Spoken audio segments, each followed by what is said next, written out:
Assalamualaikum warahmatullahi wabarakatuh. Waalaikumsalam warahmatullahi wabarakatuh. Alhamdulillah wassalatu wassalamu ala sayyidina Rasulillah sayyidina wa maulana Muhammad ibn Abdullah wa ala alihi wa sahbihi wa mawala. La hawla wa la quwwata illa billah, amma ba'du. Bapak-bapak, ibu-ibu, saudara-saudara kaum muslimin rahimakumullah.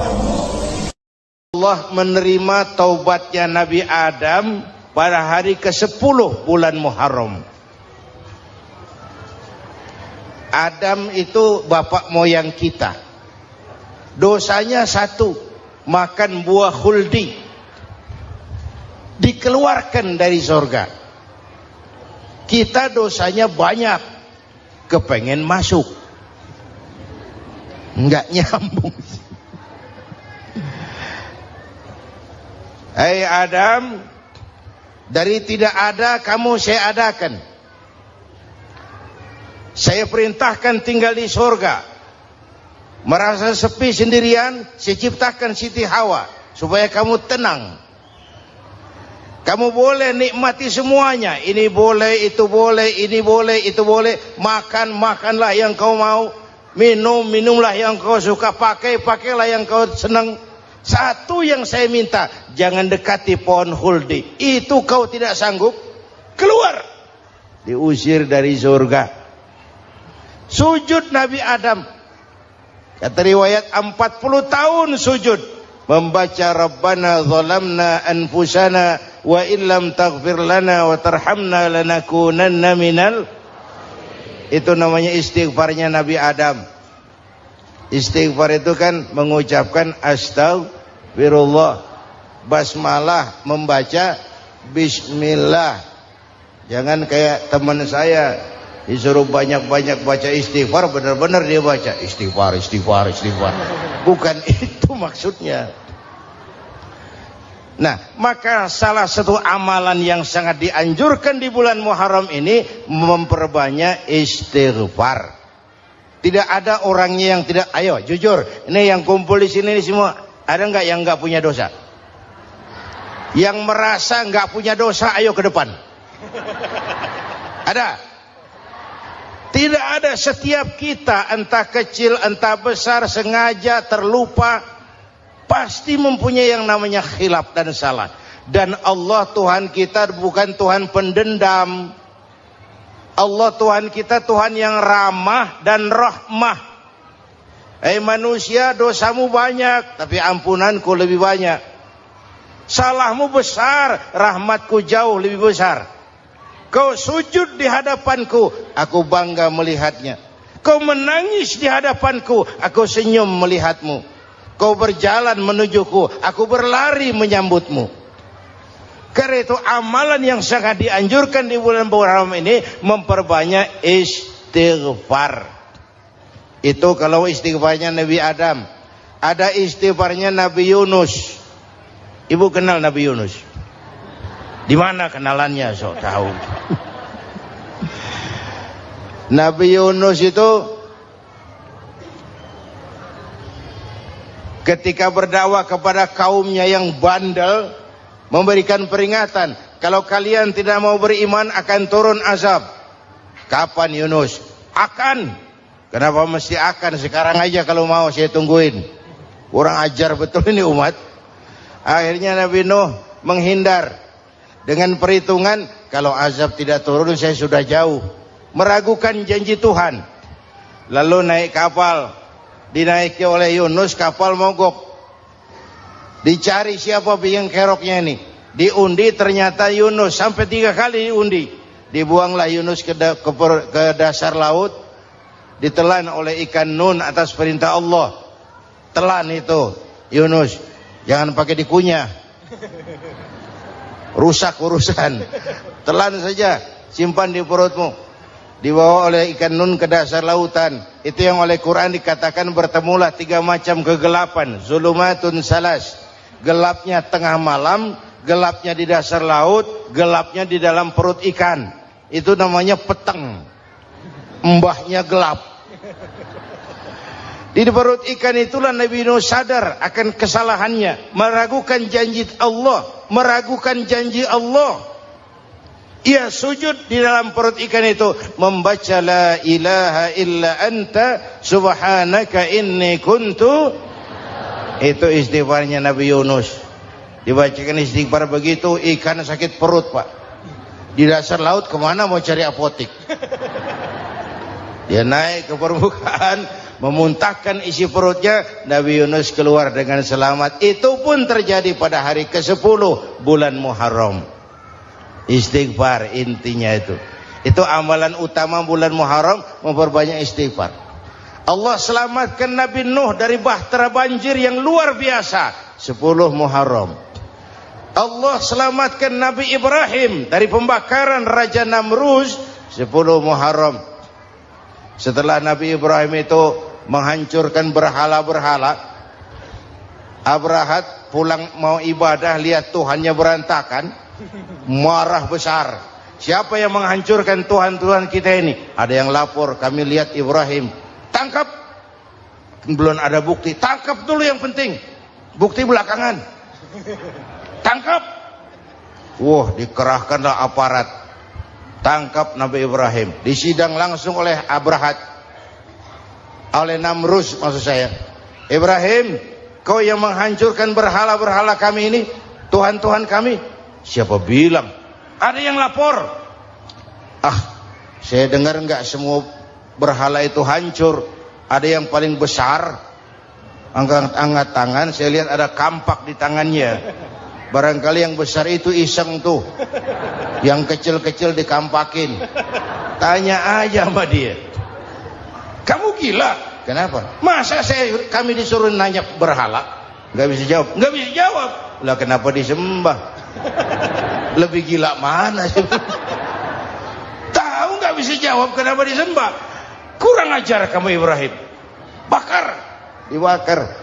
Ketika Ibrahim dilempar ke kobaran api yang menggunung, Allah perintah api, ya naru kuni bardan wa salaman ala Ibrahim.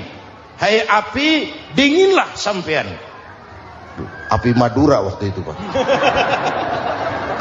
Hai api, dinginlah sampean, selamatkan Ibrahim. Api tunduk kepada perintah Allah. Ibrahim masuk ke kobaran api, selembar rambut pun tidak terbakar. Kenapa? Apinya tunduk kepada perintah Allah. Kenapa? Karena Ibrahim orang yang takut kepada Allah. Api tunduk kepada perintah Allah. Kalau kita baca ayat itu, masuk ke api, mateng. Sudah hadirin yang saya muliakan, oleh karena itu selamatnya Ibrahim dari pembakaran Raja Namruz itu pun pada 10 Muharram, Yaumul Asyura, hari ke-10 dari bulan Muharram. Imedia. Bapak Ibu hadirin hadirat yang saya cintai, sebagian kecil tentang Nabi Adam, Nabi Ibrahim dan Nabi Yunus, tapi saya belum menceritakan tentang Nabi Nuh tadi. Mengulang kaji. Nabi Nuh salah seorang rasul yang masuk ulul azmi, 5 besar. Karena memang perjuangannya menggambarkan satu usaha yang ulet dan luar biasa. Beliau diberi umur 950 tahun. Lalu berdakwah selama 900 tahun. Sore, pagi, siang, malam, dapat pengikut tidak lebih 80 orang. Rata-rata 10 tahun satu. Kalau saya minta berhenti aja jadi nabi, Pak. Ustadz mana masih mau buka pesantren? 10 tahun buka pesantren, yang nyantri cuma satu. Pedagang mana yang masih mau dagang? 10 tahun dagang, yang beli satu. Pimpinan partai mana yang masih mau kampanye? 10 tahun buka partai, yang nyoblos satu. Bangkrut. Umatnya bandel, kurang ajar, durjana, bajingan, tengik. Umatnya Nabi Nuh ini Kalau diceramahi, telinganya ditutup dengan tangannya. Nabi Nuh akhirnya rekes. Tuhan, siang malam saya berdakwah kepada umat ini. Tiap kali saya sampaikan dakwahmu, mereka tutup telinganya dengan tangannya. Alergi dengar ceramah. Apa itu ceramah? Non profit. Saudara-saudara, jadi mau kamu gimana Nuh? Sudah Tuhan, habiskan saja orang kafir. Nanti kalau punya anak, anaknya pun kafir lagi. Lebih baik bapak moyangnya sikat habis. Biasanya kalau bapak kalong, anak kampret. Bapak nyolong, anak nyopet. Fotokopi gimana aslinya.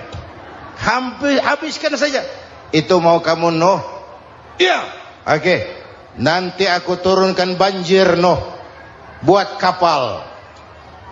Dengan apa saya harus buat kapal Nuh? Ya dengan kayu, kata Tuhan. Kayunya dari mana Tuhan? Ya dari pohon Nuh. Pohonnya belum ada Tuhan. Ya tanam dulu Nuh. Bikin kapal kayunya nanam pohon. Apa artinya? Perjuangan perlu kesabaran. Sukses itu ada prosesnya. Nggak bisa simsalabim abracadabra lalu kita mau sukses. Semua ada prosesnya. Walaupun kenyataannya begitu. Sukses banyak bapaknya, gagal itu yatim. Kalau kita sukses banyak yang ngakuin. Yang baru ketemu pakai manggil encing. Ketemu baru. Tapi sukses banyak bapaknya. Gagal yatim, nggak ada yang mau ngakuin kalau kita gagal itu. Udah bikin kapal dengan kayu di tengah kampung, bikin kapal ini. Bayangkan di tengah kampung bikin kapal. Orang kafir makin menjadi-jadi. Lihat Nuh. Kenapa? Makin sarap. Bikin kapal di tengah kampung mau belayar kemana? Tuh lihat, kalau orang nggak tahu tujuan, mountain setengah jalan. Proses yang dinilai bukan finalnya. Ya kayak gitu kesimpulannya. Saya enaknya sendiri. Bikin kapal. Kapal mendekati selesai. Ini orang kafir rame-rame datang ke kapal Nuh. Mau apa? Buang najis. Sakit perut berangkat ke kapal Nabi Nuh. Nongkrong. Dapat 2-3 tumpuk pulang. Penuh lantai kapal dengan najis manusia. Inilah perjuangan. Bukan jalan raya lurus bertabur bunga di kanan kirinya. Banyak ondak dan duri, fitnah, caci maki, antipat, segala macam. Nuh. Ada orang tua dasar kafir, kurang ajar, sudah stroke berangkat juga ke kapal Nuh. Mau buang najis, pincang-pincang digotong orang. Selesai buang najis dia bangun. Mau pulang, pegangan tiang kapal terpeleset jatuh di atas tumpukan najis.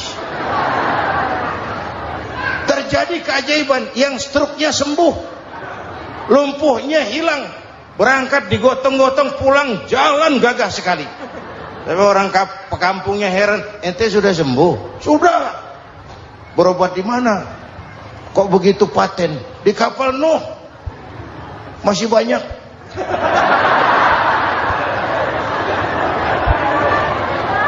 Yang berasa perlu obat bawa rantang, ambil bersih lagi geladak kapal itu. Sudah selesai Nuh? Selesai. Oke, kau orang yang beriman bersamamu, binatang serba sepasang, naik Nabi Nuh, naik orang beriman, naik binatang serba sepasang. Ini cikal bakal penyelamatan manusia, Pak. Naiklah orang beriman, sudah naik semua, Nabi Nuh kontrol. Ini contoh buat kita, kontrol. Sudah naik semua teman-teman, sudah. Pemimpin yang baik bukan cuma terima laporan di belakang meja. Laporan itu yang mana juga bagus. Sama juga kampanye, kampanye yang mana juga merdu. Kalau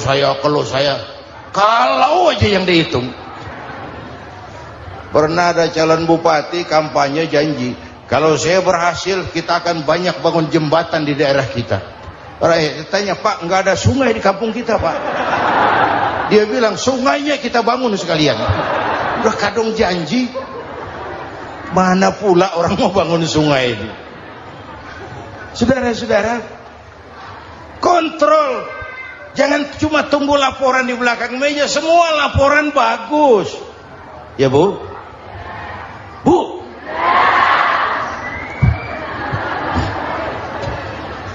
Nabi Nuh kontrol. Sudah naik semua? Sudah Nuh. Pulan bin Pulan naik? Naik Nuh. Paimin bin Tukijo? Naik. Kami lihat naik. Ada orang Jawa juga, Kiai? Ada. Sudah kontrol, Kanan anak saya ikut nggak naik kapal? Kami tidak lihat itu Nuh. Kanan. Ini potret.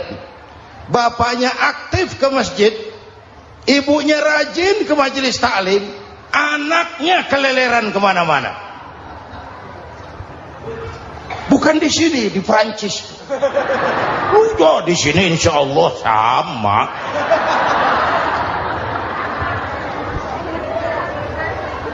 Nuh karena sayang anak, Nuh karena cinta anak, Nuh karena tanggung jawab anak, cari naik ke atas kapal.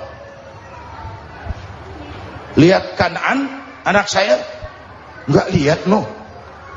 Turun ke ruang bawah, periksa lagi. Mang, ayah Kanaan di dia. Jamaah Tasik ini rupanya di tangan. Tuh ayah Mang. Ayah kemana ya budak ini? Turun ke bawah, tanya lagi, ono Kanaan toh? Ora nano raketok. Rombongan Jawa Tengah. Naik ke atas buritan. Dari buritan kelihatan ternyata Kanaan tidak ikut naik kapal, kumpul di darat bersama orang kafir. Ini potret kita sekarang. Kumpul sama orang kafir, hanyut anak-anak kita, ditelan budayanya orang kafir, ditelan tradisinya orang kafir, ditelan pergaulannya orang kafir. Nuh karena sayang anak dari atas manggil. Dalam Quran dijelaskan itu. Karena Nabi Nuh di atas, Kanaan di bawah, teriak, ya bunayyar kam ma'ana. Begitu dalam Quran ayatnya. Cuma ini pakai gaya memanggil supaya kelihatan kegambar, kira-kira Nuh manggilnya begitu. Ini namanya gaya dakwah, Pak.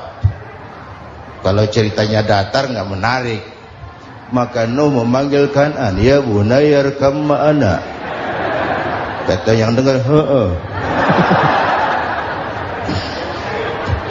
Ini gaya orang manggil, ya bunayyar kam ma'ana. Kanaan, kesini nak, naik kapal sama papi. Kata Kanaan di bawah itu, enggak mau papi, John di sini saja. Kata Nuh, jangan nak, Allah sedang murka, akan turun banjir.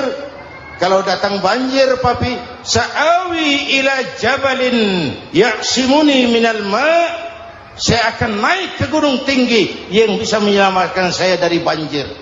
Kanaan naik ke gunung, gunung dihantam banjir, Kanaan mati sampai sekarang. Yang kelima, Nabi Musa, kisah Muharramnya ini. Lahir dalam kondisi yang sulit karena Fir'aun mimpi akan lahir seorang anak dari keturunan Bani Israel yang akan menghancurkan kerajaannya. Kata Fir'aun, sudah lahir belum anaknya? Belum. Kalau gitu mulai malam ini laki-laki dilarang bergaul sama istrinya. Semua perempuan hamil di bawah pengawasan negara. Mulai hari ini kalau lahir anak laki-laki terutama Bani Israel, penggal. Satpol PP disiapkan. Udah ada kayaknya. Ada. Patroli. Bayangkan, nah Fir'aun itu bikin undang-undang seenaknya sendiri. Apalagi merasa kekuasaannya dalam ancaman. Penguasa manapun kalau merasa dalam ancaman, panik. Padahal kekuasaan itu kayak harimau. Makin lama ditaiki, makin sulit turun. Kenapa? Karena macannya makin lapar. Naik terus capek, turun dimakan harimau. Serba sulit. Saudara-saudara, kalau kita mau belajar dari Pak Harto, saya melihat kekurangan Pak Harto cuma satu, terlambat berhenti.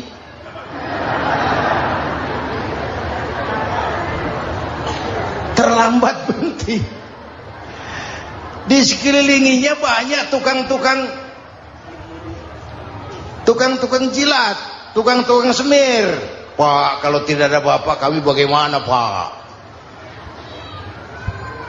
Saudara hadirin yang saya hormati, maka sering saya ingatkan, temanmu yang sejati adalah teman yang membuat kamu jadi benar, bukan teman yang selalu membenarkan kamu. Berapa banyak pejabat-pejabat hancur karena selalu dibenarkan oleh lingkungannya. Bapak benar, Pak. Bapak bijaksana, Pak. Itu tepat, Pak. Benar. Buang angin pun kata kelilingnya, oh Bapak sehat. Temanmu yang sejati, teman yang bikin kamu jadi benar, bukan teman yang selalu membenarkan kamu. Bapak Ibu hadirin yang saya hormati, tapi kehendak Allah terjadi. Lahirlah Musa. Bayinya dihanyutkan di sungai Nil. Bayi sudah menderita, dihanyutkan di sungai Nil. Dan akhirnya besar di lingkungan istana Fir'aun. Diriwayat oleh Ratu Aisyah, perempuan Fir'aun. Setelah mulai berjuang, terjadilah itu. Musa dan pengikutnya dikejar oleh Fir'aun. Sampai di tepi laut, Allah wahyukan Musa, lempar tongkatmu ke laut. Dalam kondisi darurat, mukjizat tiada jalan. Kondisi darurat. Kalau tidak, mukjizat itu maunya Allah, bukan maunya Nabi. Nabi nggak kuasa. Allah yang mau. Tapi hidup Nabi bukan mukjizat, manusiawi. Tidak mentang-mentang ada mukjizat tongkat, tiap sulit main tongkat. Nggak usah berjuang kalau begitu. Itu darurat menyelamatkan umat. Tongkat dilempar ke laut, laut terbelah. Laut terbelah. Itu secara visualnya bisa kita lihat dalam film The Ten Commandments. Udah nonton belum? Urusan nonton kalah sama Ustadz bagaimana sih? Ten Commandments, 10 firman Tuhan. Tekniknya bagus loh. Bagaimana laut terbelah. Musa lewat, Fir'aun mengejar. Musa sampai di ujung sana, Fir'aun masih di sama tengah perjalanan. Laut nutup kembali.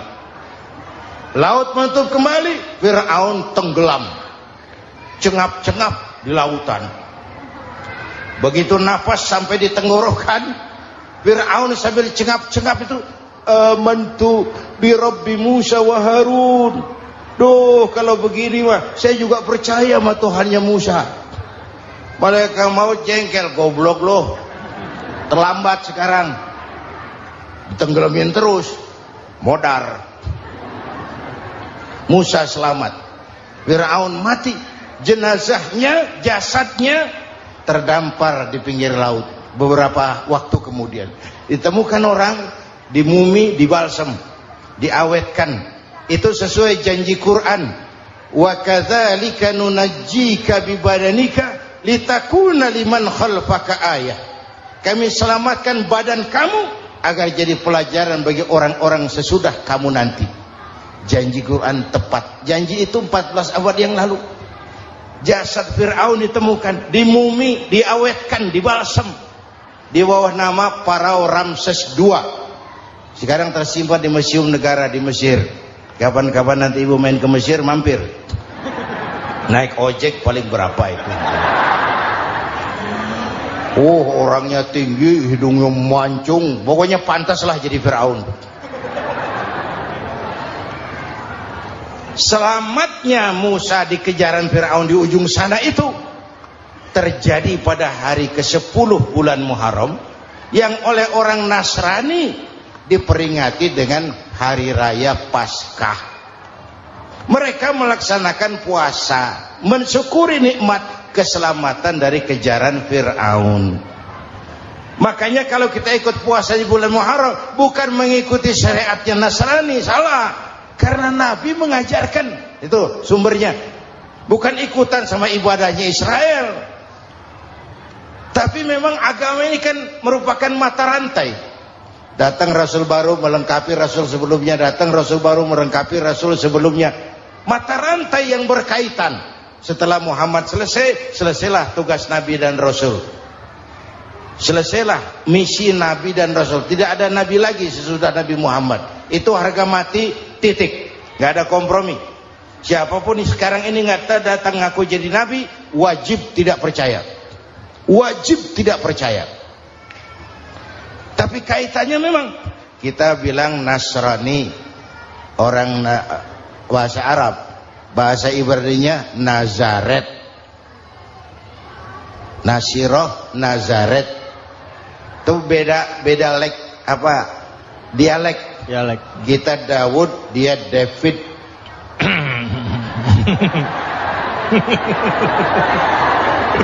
Ibrani. Kita Ali, dia Alek. Kita Sulaiman, dia Solomon. Kita Camat, dia Comot. Ini yang ngomong ini comot semua. Media. Bapak dan Ibu jamaah yang saya cintai, pertanyaan pertama, hijrah qalbiyah.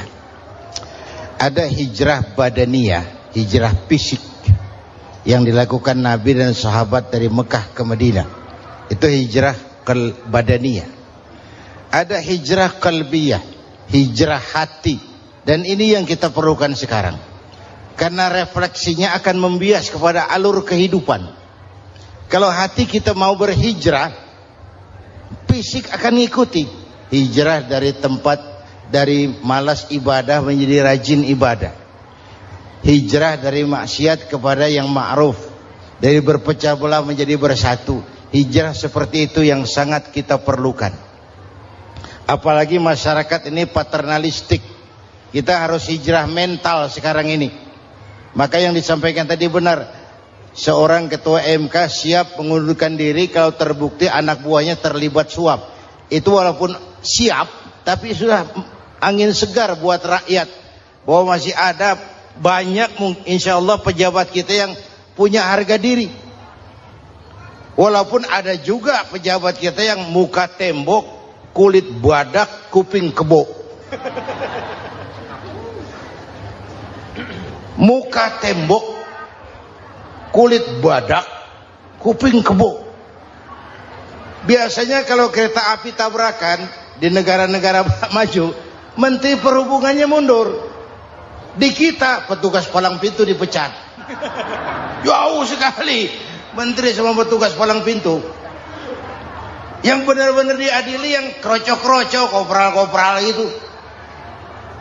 Padahal hadisnya jelas, ar-rashi wal murtashi finnar. Yang nyuap dan yang nerima suap, dua-duanya neraka. Kasus potret belakangan ini, yang nerima suap, yang diuber, yang nyuap aman, yang nyuap aman,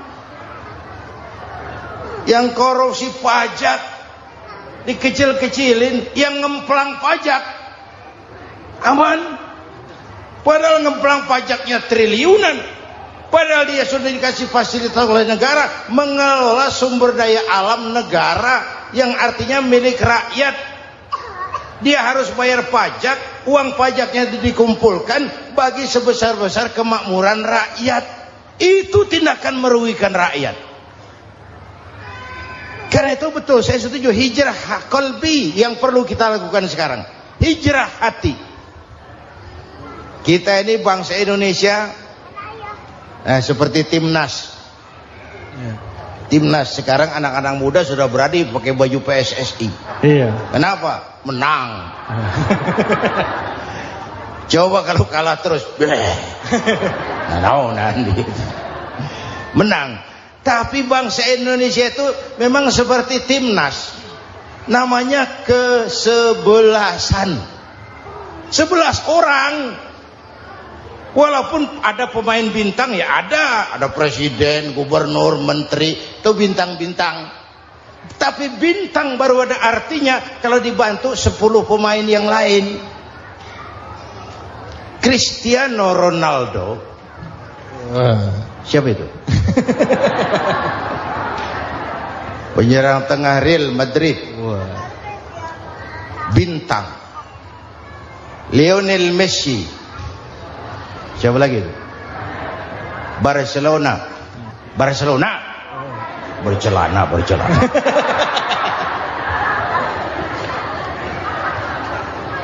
Michael Rooney, bintang Manchester United. Ronaldo baru bintang, Messi baru bintang kalau ada 10 pemain yang lain. Bagaimanapun hebatnya Cristiano Ronaldo, kalau sendirian lawan satu kesebelasan babak belur. Itulah kita bangsa Indonesia, kita satu kesebelasan, harus saling memperkuat. Ada bangsa kita ini yang jadi jaksa, ada yang jadi hakim, ada yang jadi polisi. Itu posisi penyerang tengah, kiri luar, kanan dalam, back, striker, kiper, posisi. Tapi sadar kita satu kesebelasan, Bung. Jangan bikin gol ke gawang sendiri. Kalau punya bola bagus, operan dong sama temannya. Yang bisa menciptakan gol, operan. Ada yang jadi pengusaha besar, bagus boleh. Punya untung besar, operan. Kasih masjid, kasih pesantren, operan. Ini kesebelasan kita kalau punya bola pelitnya setengah mati, Pak. Nggak mau ngoper. Bawa sendiri, mending bikin gol. Enggak. Kita ini satu kesebelasan. Satu sama lain harus saling memperkuat. Bahwa ada penyerang tengah, itu si posisi. Tapi kalau memang peluang memungkinkan, ayo dong operan. Saya iri sama kesebelasan Nasrani di Indonesia. Mereka kalau punya bola operannya cakep. Gereja cepat selesai, rumah sakit Kristen cepat selesai. Kenapa? Operannya bagus. Kita ini kalau punya bola bawa sendiri, nggak mau ngoper. Maka masjid nggak selesai-selesai. Madrasah banyak yang bocor. Rumah sakit Islam kalah bersaing. Kenapa? Operannya berat. Ayo menyadari kita ini timnas, satu kesebelasan. Jangan menjegal kawan seiring, kawan sendiri dijegal. Sudah musuh terlalu kuat, gawang sendiri dijebol. Akhirnya terbalik kita ini. Ujian terberat telah diberikan Allah kepada para anbiya. Kemudian para aulia, kemudian para ulama. Summal amsal fal amsal, ke bawah dan ke bawah, diuji setiap orang menurut kekuatannya berpegang kepada agama. Kalau karena anak Melayu bilang, kalau takut dengan ombak, jangan berumah di tepi pantai. Kalau takut diterjang ombak, jangan berumah di tepi pantai. Kata ibu tadi, mau jadi pohon tinggi harus berani ketiup angin. Makin tinggi pohonnya, makin keras anginnya. Takut angin, jangan jadi pohon tinggi, jadilah rumput. Nggak ditiup angin, tapi diinjak kebo. Apa yang nggak ada resikonya? Apa yang nggak ada resikonya? Semua nabi ada yang dihantam kekuasaan yang arogansi. Ibrahim berhadapan dengan Namrud. Musa berhadapan dengan Fir'aun. Ada yang diuji dengan berhadapan umat yang sangat kurang ajar. Ada yang diuji dengan gosip yang dahsyat. Nabi Yusuf digosipi sama Zulaikha itu. Nabi Yusuf. Nabi Yusuf. Nabi Yusuf. Ya. Yang namanya gosip itu kan menyebarkan keburukan orang. Kalau benar saja hukumnya ghibah. Ya. Kalau salah hukumnya fitnah. Fitnah lebih bahaya dari pembunuhan. Benarnya ghibah, salahnya fitnah.